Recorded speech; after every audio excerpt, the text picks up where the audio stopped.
first glance, the painting is chaotic and overwhelming, but it has been meticulously planned. It has been said that the Garden of Earthly Delights ignores linear perspective, which had become the norm in Renaissance art. But I don't think so. If we look at the dead centre of the panels, we find a hidden egg. It is the only unhatched egg on this panel. Each panel in the midground contains a body of water, a small lake with a fountain, a pool with female bathers, and a frozen lake. Yet it was also the height of the Spanish Inquisition. This was a time when European artists, writers and theologians were shaping a new terrifying vision of hell and the punishment awaiting sinners.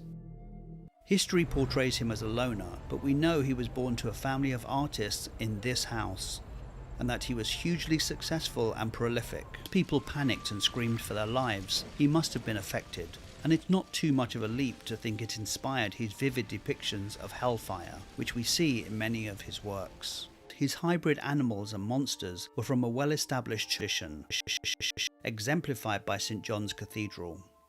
Bosch's creatures were certainly inspired by its Gothic gargoyles of curious figures, animals and monsters.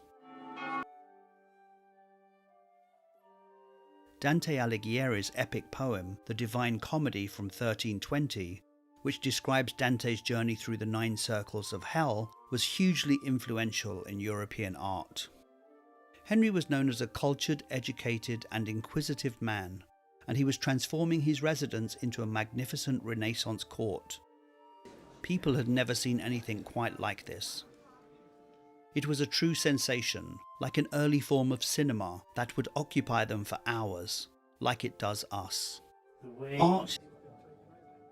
It is a perfect reflection of the Renaissance taste for highly original, intricate allegories, full of meaning, only understood by a limited and elite audience.